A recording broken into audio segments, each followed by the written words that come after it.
गरुड़ पुराण के अनुसार आत्मा की सबसे खतरनाक यात्रा वैतरणी नदी पार करने के बाद शुरू होती है, जहां अंधेरा इतना घना होता है कि दिशा तक दिखाई नहीं देती।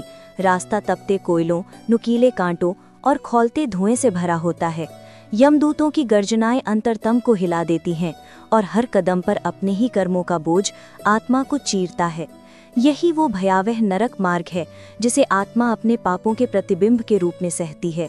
ये यात्रा केवल शरीर की नहीं बल्कि अंतरात्मा की परीक्षा है, जहाँ कोई छाया, कोई सहारा, कोई बचाव नहीं होता, सिर्फ कर्मों का सत्य सामने खड़ा होता है। भगवान गरुड़ ने बताया कि वैतरणी नदी कैसी होती है और इसे कैसे पार किया जाता है। यमपद की यात्रा। गरुड़ पुराण पर आधारित एक कथा। महाराष्ट्र के एक छोटे से गांव बेलापुर में एक वृद्ध ब्राह्मण रहा करते थे। नाम था सोमदत्त। जन्म से ही वे धर्मपरायण थे। उन्होंने वेदों का अध्ययन किया था, यज्ञवन में पारंगत थे और जीवन भर उन्होंने पूजा पाठ, दान पुण्य और सत्कर्मों को ही अपनी दिनचर्या बनाया। उनका जीवन एक आदर्श ब्राह्मण का जीवन था, शांत, विनम्र और करुणा से भरा हुआ। गाँव के लोग उन्हें बहुत मानते थे। जब कोई दुखी होता वो सोमदत्त के द्वार पर आता। वे न केवल धार्मिक सलाह देते बल्कि यथासंभव मदद भी करते। वृद्धावस्था में उनका जीवन पूरी तरह भगवान विष्णु की भक्ति में लीन हो गया। प्रातः और सायंकाल तुलसी के पौधे के समक्ष दीपक जलाना, विष्णु सहस्त्र नाम का पाठ करना और रामायण का श्रवण ही उनका जीवन बन गया था। एक दिन जैसे ही सूर्य की पहली किरणें आकाश में फैली, सोमदत्त तुलसी के पास दीपक लेकर पहुँचे। उन्होंने नमो भगवते वासुदेवाय का जाप करते हुए दीप जलाया और अचानक उनके मुख से नारायण निकला। ये उनका अंतिम उच्चारण था। कुछ ही क्षणों में उनकी आत्मा शरीर से मुक्त हो गई। उनके शरीर से निकलते ही आत्मा ने एक अलौकिक हल्कापन अनुभव किया। चारों ओर एक शांत प्रकाश फैला था। आत्मा ने नीचे देखा, उनका निर्जीव शरीर तुलसी के पास पड़ा था और परिवारजन रो रहे थे। पर आत्मा को अब किसी प्रकार का मोह नहीं था। वो अपने कर्म फल की यात्रा पर निकल चुकी थी। जैसे ही आत्मा ऊपर उठी, उसे दो दिव्य पुरुष दिखाई दिए। वे थे यमदूत, परंतु वे भयावह या रौद्र रूप में नहीं थे जैसे शास्त्रों में पापियों के लिए वर्णित होते हैं। इन यमदूतों के मुख पर गंभीरता के साथ एक दैवीय तेज था। ब्राह्मण श्रेष्ठ उनमें से एक बोला, अब आपको यमलोक की यात्रा करनी है। आप भयभीत ना हो। ये मार्ग कठिन अवश्य है, पर आपके पुण्य आपको मार्गदर्शन करेंगे। आत्मा ने शांत भाव से सिर हिलाया और यात्रा प्रारंभ हुई। पहला पड़ाव वैतरणी नदी। कुछ ही समय में वे एक भयावह नदी के किनारे पहुँचे। काली, गंदी और असहनीय दुर्गंध से भरी हुई ये थी वैतरणी नदी। इसकी लहरें रक्त, मल और मांस के टुकड़ों से भरी हुई थी। नदी में अनेक आत्माएं छटपटा रही थी। कोई डूब रहा था, कोई पुकार रहा था, कोई अपने कर्मों पर पछता रहा था। सोमदत्त ने यमदूतों से पूछा, मैंने तो जीवन भर धर्म का पालन किया, फिर इस गंदे और भयावह स्थान से क्यों गुजरना? यमदूत बोले, हे पुण्यात्मा, ये वैतरणी है। इसे पार करना हर आत्मा के लिए अनिवार्य है, परंतु केवल वे ही इसे बिना कष्ट पार कर सकते हैं जिन्होंने गौदान किया हो, धर्म पूर्वक जीवन जिया हो और मृत्यु के समय भगवान का स्मरण किया हो। सोमदत्त के मन में शांति आई। उन्होंने जीवन में कई बार गौदान किया था। तभी नदी से एक दिव्य गाय प्रकट हुई। उसका शरीर सुनहरे प्रकाश से चमक रहा था। उसके माथे पर चंद्र चिन्ह था और आंखों में ममता और करुणा का भाव था। गाय बोली, हे भक्त, आपने मुझे गौदान किया था, अब मैं आपको इस वैतरणी से पार कराऊंगी। सोमदत्त गाय की पीठ पर बैठे और गौ उन्हें सहजता से नदी के पार ले गई। उन्होंने देखा कि दूसरी आत्माएं उन्हें ईर्ष्या और आश्चर्य से देख रही थीं। दूसरा पड़ाव चित्रगुप्त का लेखागार। नदी पार करते ही वे एक भव्य भवन के द्वार पर पहुँचे। ये था चित्रगुप्त का लेखागार। विशाल दरवाजे, ऊंची छत और अंदर लाखों ग्रंथों की अलमारियां थी। बीच में एक विशाल सिंहासन पर चित्रगुप्त देव विराजमान थे। उनके हाथ में एक स्वर्ण कलम थी और सामने एक विशाल ग्रंथ खुला था। चित्रगुप्त ने सोमदत्त की ओर देखा और बोले, सोमदत्त, तुमने जीवन में कई पुण्य किए हैं, दान, यज्ञ, सेवा और भक्ति, पर कुछ पाप भी हैं। एक बार तुमने गरीब को तिरस्कृत किया, एक बार क्रोध किया और कभी कभी अहंकार भी किया। सोमदत्त ने सिर झुका लिया। चित्रगुप्त बोले, परंतु तुमने विष्णु का नाम स्मरण करते हुए जीवन जिया और अंतिम क्षण में नारायण का उच्चारण किया। ये तुम्हारे समस्त पापों का प्रायश्चित है। फैसला हुआ, सोमदत्त को नरक नहीं भेजा जाएगा। वे स्वर्ग के अधिकारी हैं, परंतु यमपुरी के दर्शन उन्हें अवश्य कराए जाएंगे ताकि वे जान सकें कि मृत्यु के बाद की यात्रा कितनी कठिन हो सकती है। तीसरा पड़ाव यमपुरी को दर्शन। अब सोमदत्त को एक विशेष रथ में बैठाकर यमपुरी की ओर ले जाया गया। रथ आकाश में उड़ रहा था और नीचे भयानक दृश्य दिख रहे थे। उन्होंने देखा, एक आत्मा को उबलते तेल के कढ़ा में डाला जा रहा है, किसी को कांटों पर गिराया जा रहा है, कोई राक्षसों द्वारा नोचा जा रहा है। सोमदत्त की आंखें करुणा से भर गईं। उन्होंने यमदूतों से कहा, ये दृश्य बहुत कष्टदायक है, क्या कोई इन यातनाओं से बच सकता है? यमदूत बोले, हाँ, जो जीवन को धर्म, करुणा और भक्ति से जीता है, जो गरुड़ पुराण पढ़ता और उसका पालन करता है, वो इन यातनाओं से मुक्त रहता है। तुम्हें यह ज्ञान इसलिए दिया जा रहा है ताकि कि तुम इस संदेश को आगे पहुंचाओ। अंतिम पड़ाव, विष्णु धाम का द्वार। अंत में रथ एक दिव्य प्रकाश की ओर बढ़ा। दूर से ही भजन कीर्तन की ध्वनि सुनाई देने लगी। स्वर्गीय सुगंध, पुष्पों की वर्षा और शांत वातावरण, ये सब विष्णु धाम की निशानी थी। एक द्वार पर 2 दिव्य द्वारपाल खड़े थे। ब्राह्मण श्रेष्ठ उनमें से एक बोला, आपका स्वागत है, आप धर्म, दया और भक्ति के मार्ग पर चलें। अब आप विष्णु धाम में प्रवेश पा सकते हैं। सोमदत्त ने यमदूतों की ओर देखा और हाथ जोड़कर बोले, मैं चाहता हूँ कि मेरे वंशज और सभी लोग धर्म के मार्ग पर चलें, इस यात्रा का सत्य सब जाने। द्वार खुला और सोमदत्त आत्मा रूप में भगवान विष्णु के चरणों में लीन हो गए। सीख, गरुड़ पुराण केवल मृत्यु के रहस्यों को प्रकट नहीं करता, बल्कि यह जीवन का भी मार्गदर्शन करता है। यह सिखाता है कि मृत्यु कोई अंत नहीं, बल्कि एक यात्रा की शुरुआत है। आत्मा का सफर, उसके कर्मों की परीक्षा और अंत में मोक्ष की प्राप्ति। सोमदत्त की कथा हमें सिखाती है कि यदि हम जीवन में सच्चे अर्थों में धर्म, करुणा, भक्ति और सेवा का पालन करें, तो मृत्यु के बाद का मार्ग भयावह नहीं बल्कि दिव्य हो सकता है। यह कथा प्रत्येक मनुष्य को एक प्रेरणा देती है कि जीवन केवल भोग के लिए नहीं, बल्कि मोक्ष की दिशा में एक सतत प्रयास है, और इस प्रयास में गरुड़ पुराण एक अमूल्य मार्गदर्शक है। दोस्तों, यदि आपको ये वीडियो जरा भी अच्छा लगा हो तो इसे लाइक जरूर करें और हमारे चैनल भक्ति अनमोल विचार को सब्सक्राइब करें। ऐसी वीडियो बनाने में बहुत मेहनत लगती है। यदि आप अभी तक इस वीडियो को देख रहे हैं तो आपका बहुत बहुत धन्यवाद। हर हर महादेव, ओम नमः शिवाय।